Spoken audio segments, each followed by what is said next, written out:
Мелодии на висшите светове. Част 2. Раф Лайтман открива завесата на тайните на кабалистичната музика.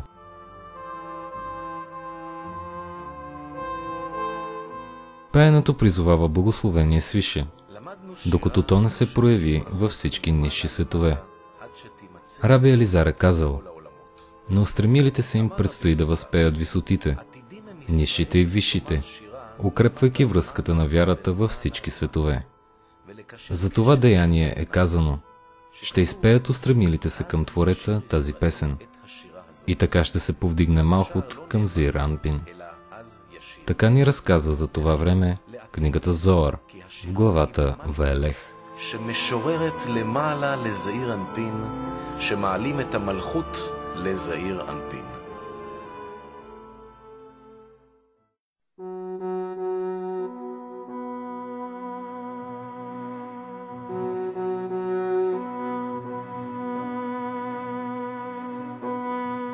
Победителю на розите. Розата, това е Малхут, сборът от всички души. В нея са включени всички желания, целият път, целият живот на човека. В книгата Зоар е казано: Малхут се намира в нашия свят, като роза сред шипове. И наистина, за да достигне тези желания и да ги използва, за да използва своята природа с цел да стане подобен на Твореца, човекът е длъжен да извърви път, осеян с шипове и тръни, да намери множество вътрешни определения, да премине през много препятствия, да открие много отговори. Затова той е наречен победител. Какво се полага на победителя? Синовете на Корах.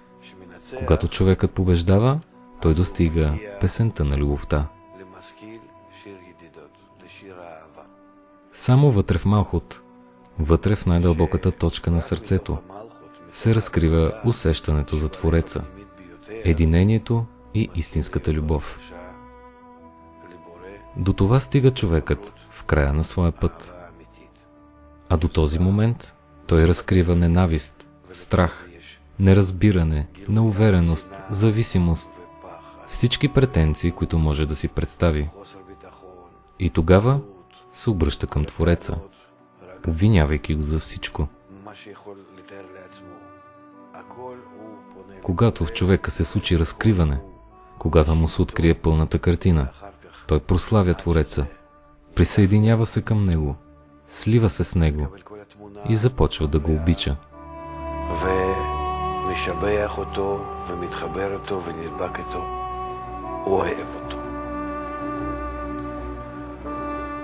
Какво казва тогава той на Твореца? Чувства моето сърце добрата дума. В света има само едно добро състояние – сливането с Твореца, в отдаване, в любов. Изначално човекът е създаден противоположен на любовта и отдаването. Той е създаден като егоист, който мисли само за себе си и желая да използва целия свят и висшата сила за собствена изгода. Според това, какви усилия полага, опитвайки се да се приближи към Твореца, стремейки се да постигне нещо, човекът открива колко е противоположен на отдаването. В него се разкриват всички заключени престъпни сили и клипот.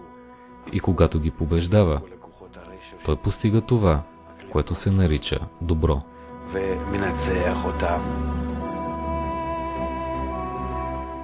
Чувства моето сърце добрата дума. В какво?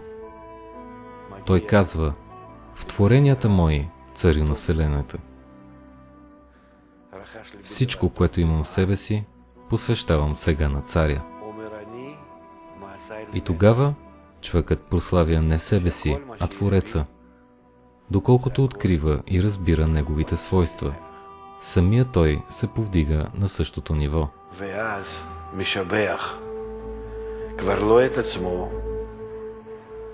את הבורא מפני שמגלה בזה שרוכש את התכונות שלו ומבין אותם בעצמו עולה לאותם הדרגות. Ти, най-прекрасният сред синовете човешки, той става герой и стои над цялото намиращо се под него творение, държейки го в своите ръце, за да работи с него в същата тази форма на отдаване, с която Творецът се обръща към него.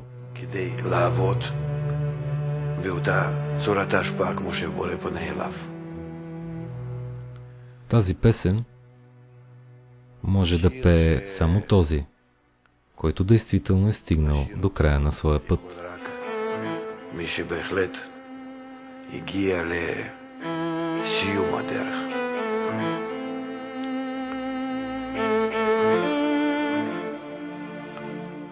Моят учител, Рабаш, пееше тази песен понякога, когато беше сам.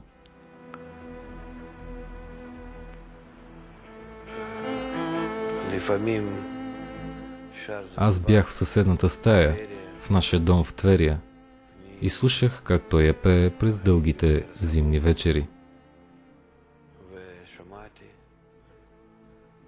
Тя го въвеждаше в особено състояние.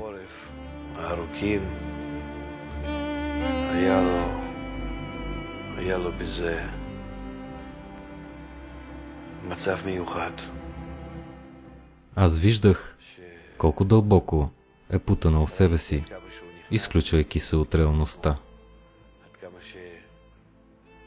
Пейки я, той е преминал през същите степени, сили и състояния, за които се пее в песента на любовта, разказваща за съединяването на човека с Твореца.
Пеенето, това е тайната на привличането на светлината на величието и мъдростта, произлизащи от нейния корен, в духовната висина, по лявата женска линия, линията наричаща се нощ. Затова пеещите нощем пеят за всички, в които звучи песен. Разкриването на светлината на мъдростта в човека се явява и неговия духовен подем, а такъв подем може да започне само от тъмнината. Той се извършва само през нощта. Приближете се към мен.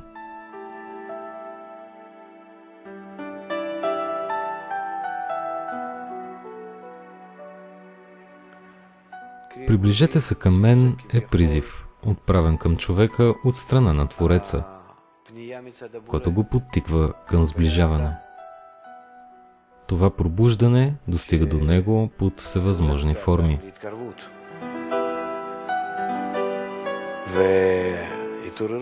Понякога му се разкрива пряко и човек чувства въодушевление. Понякога му се разкрива в обратната си форма и той чувства доколко го отблъсква целта. Този призив може да предизвиква хубаво, приятно усещане.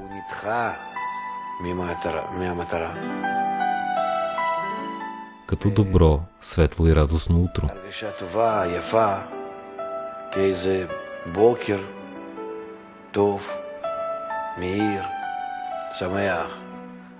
Или обратно, да се усети като провал, падение, смътно и неясно състояние, включително до пълната загуба на съзнание. Но това също е пробуждане, Главното е човекът да разбира, че се намира в етап на някакво предвижване, или да осъзнава, че това не се отнася към Твореца, към духовното, но да чувства някаква връзка с него. В Тора е написано, че именно фараонът е приближил синовете на Израел към Твореца. Има такива състояния, когато злата сила предвижва човека по-добре от добрата.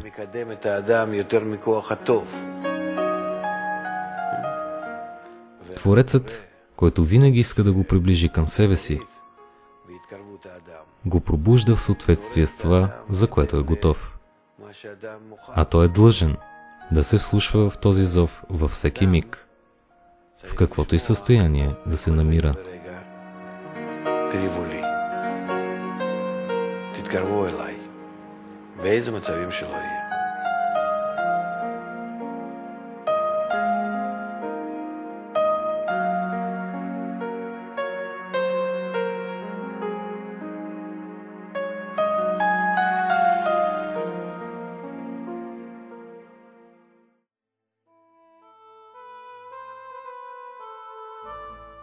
Както вече беше казано, възпяващите нощта със своето пеене повдигат всички, душата на които звучи тази песен.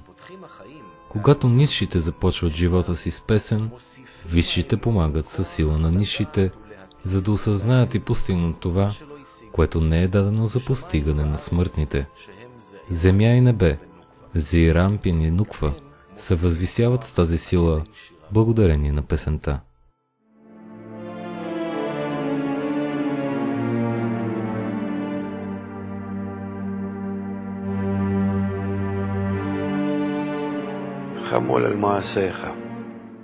Притиснат от деянията свои, човекът моли за прошка и снизхождение.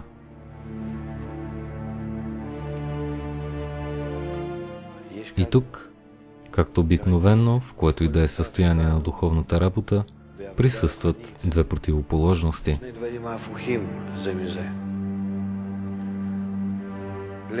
За тези, които се намират на нивото на ангела, в края на своето поправяне съществува само една сила.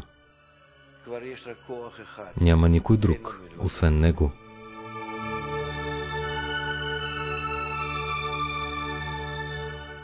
За тези, които пребивават в този свят, в неосъзнато състояние, също има само една сила. Кой ще ми помогне, ако не аз самия?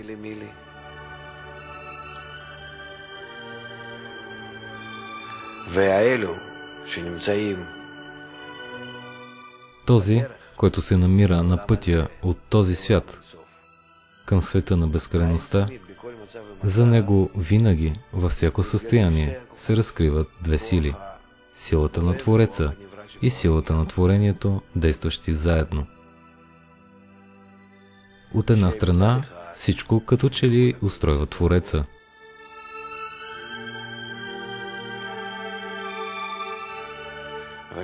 А от друга, нещо зависи ли и от творението?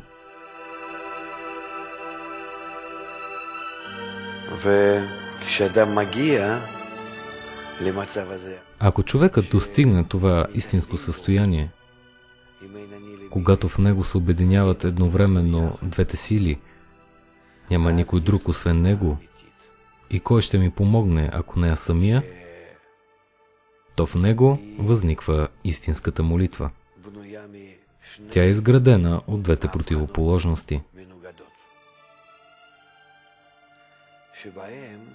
Усещайки тези две противоположни сили, той не може да осъзнае как е възможно всичко, което е свързано с човека, да е дело на Твореца.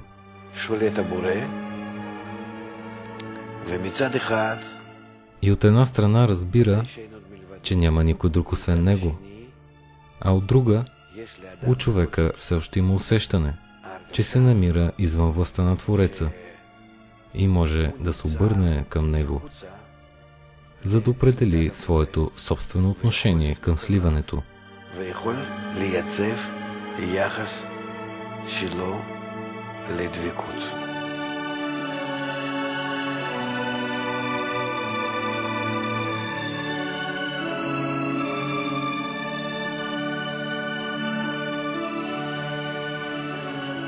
זה אולי אפשר לדמות.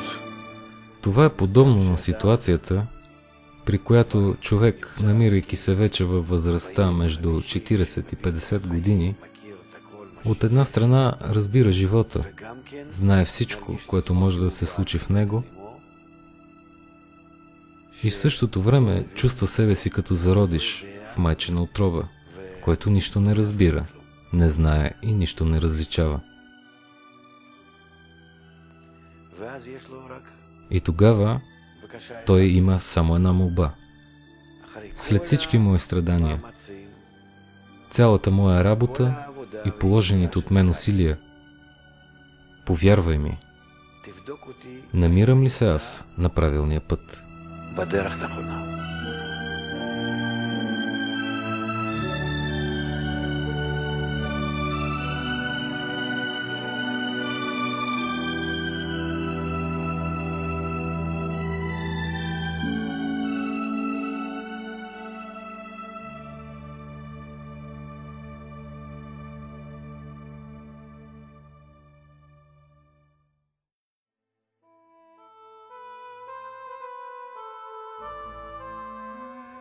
Пеене, това е песен, зов на душата, включващ в себе си цялата Тора, цялата висша светлина.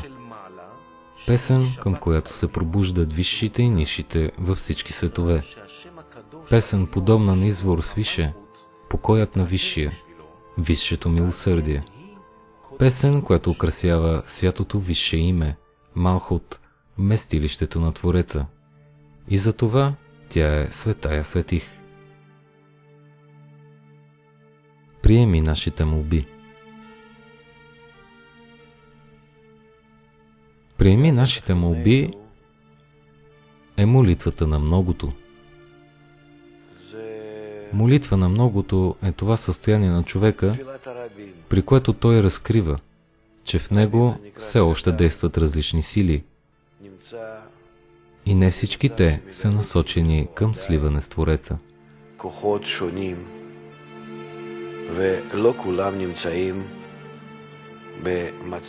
Когато той ги разбере, почувства ги и си изясни всяка от тях, то тогава стига до подема Ман, молитвата, и казва: приеми нашите молби. Той се моли висшата сила да дойде и да поправи в него тези противоположни, отличаващи се една от друга сили, да им придаде едно желание, едно намерение, така че във всяка от тях, въпреки тяхната противоположност и различие, да почувства един поток, един стремеж, водещ го единствено към своя източник. ירגיש בהם בכולם זרימה אחת, השתוקקות אחת, למרות שהם מנוגדים ושונים, רק למקור שלו. Написано е от вечерта и до сутринта. Тоест в такива състояния, когато върху човека свети висшата сила и когато тя не свети, тогава той подема своята молитва, докато тя не стане съвършена и не получи отговор. Тогава в нея се обединяват всички негови молби, всички негови желания и става един голям духовен съсъд, в който той достига сливане със своя Творец.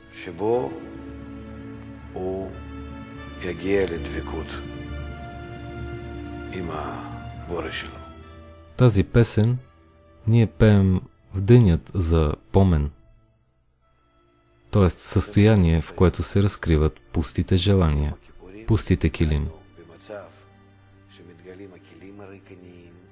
Но за сметка на тази молба, на нашите молитви за поправяне, ние получаваме свише светлина, връщаща ни към източника.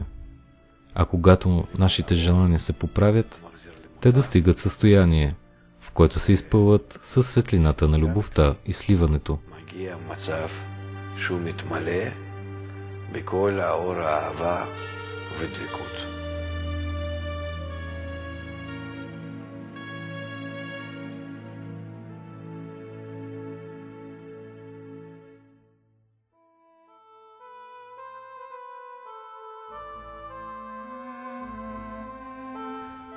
Когато нисшите започват своя живот с песен, своя духовен подем към корена на душите, висшите увеличават силата им, за да постигнат нисшите висшата светлина на мъдростта, разкриваща се в зон на света Ацелут и в предсестващите го ангели.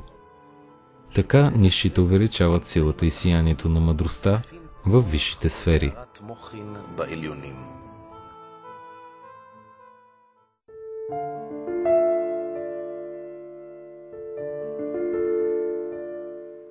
Приготви всичко за своята трапеза е песен на човек, който след пробуждане на точката в неговото сърце, извървявайки дългия път на подготовката за духовна работа,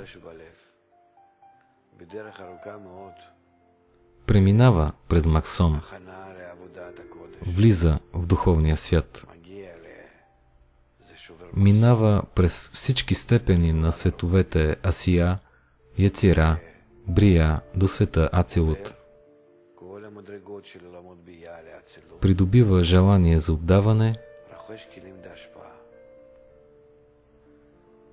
достига голямото състояние и се повдига в рош на света Ацелут. И там неговата душа се кани и е готова да получи светлина от света на безкрайността, с намерение за отдаване.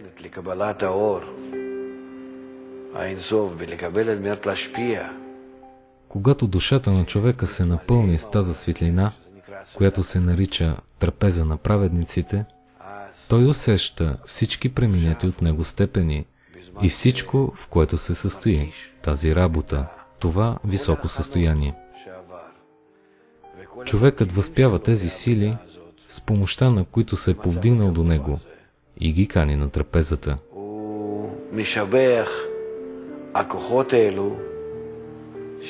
Всички тези сили участват сега и той ги чувства като съставни части на голямото сливане, което осъществява с Твореца.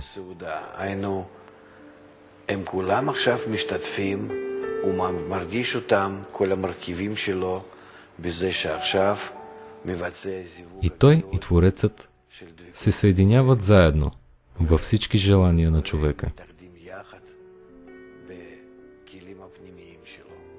Човекът кани висшите степени, грижищи се за него по времето, когато е бил малък и се е намирал на пътя, Зеир Анпин и Малхут на света Ацелут, които са родили неговата душа, управлявали са го и са му помагали да расте.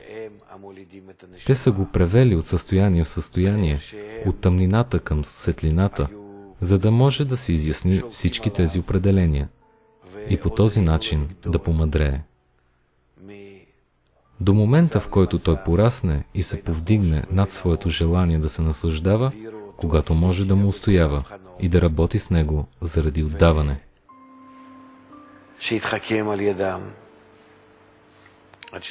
И сега, когато се намира в най-възвишеното състояние на единение с Твореца, човекът пее песента, приготви всичко за своята трапеза.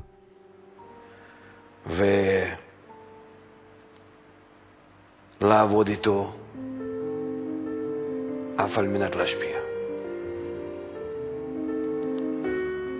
ועכשיו, כשהוא נמצא בזיווג הגבוה, נעלה עם הבורא. Сега, на тази висока съботна трапеза, по подобие на бъдещия свят, светът на окончателното поправяне, той използва всички средства, всички основи, всички вътрешни и външни сили, цялата своя душа и всички светове, които са го довели до това състояние. И идва времето за единение с Твореца в едно единно желание, в едно състояние на трапезата на праведниците. מגיע הזמן התחברות עם הבורא בזיווג אחד וכלי אחד בסעודה של הצדיקים.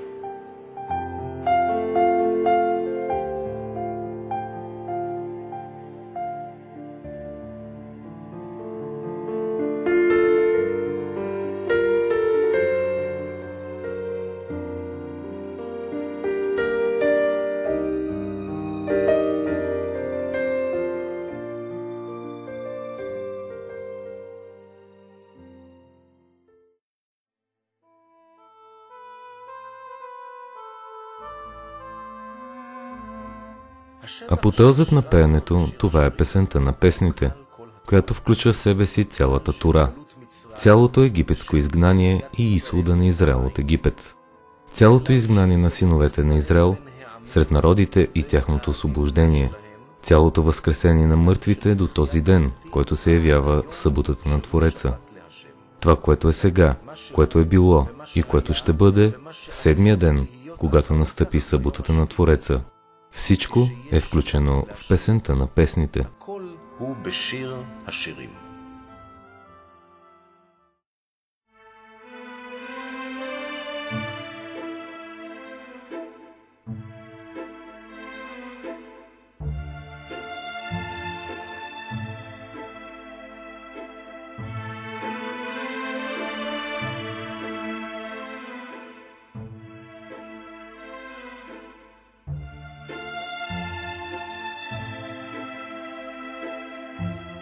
Мелодия. Мелодията е изразяване на емоции без думи. От една страна тя е по-абстрактна, а от друга по-ясна и съсредоточена.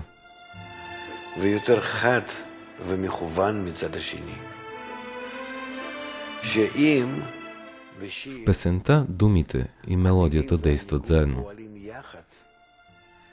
Както има думи, съставени от букви, които заедно образуват изреченията на посланието в определен процес, който започва и завършва, докато самата мелодия, която е добавена към думите, изразява теамим, вкусовете на посланието.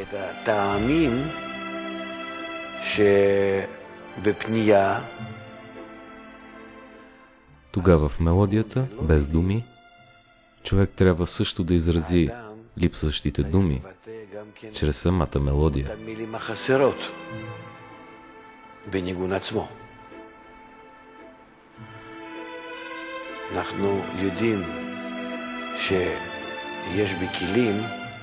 Знаем, че има разграничения в съсъдите, наречени теамим, вкусове, некудот, точки, таагин, знаци и думи в самата мелодия. В писането също виждаме некудот и букви.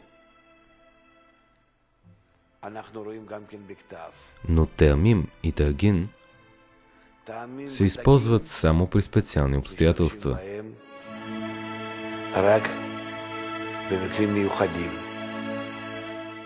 Те са вътрешни допълнения, които изразяват вътрешното състояние на съсъда, чувствата на човек, как той гради своето отношение.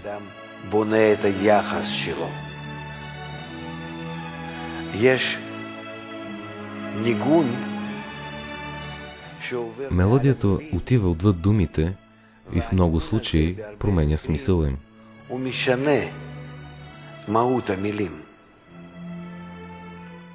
Аз мога да пея същите думи весело или пък да ги пея тъжно.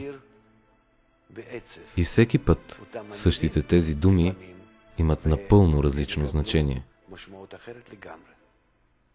Това означава, че мелодията изразява моето отношение към онова, което думите казват.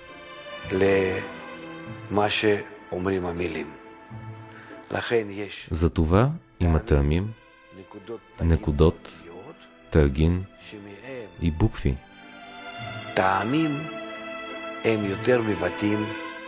Таамим изразява отношението на човек към онова, което пее на много по-високо ниво.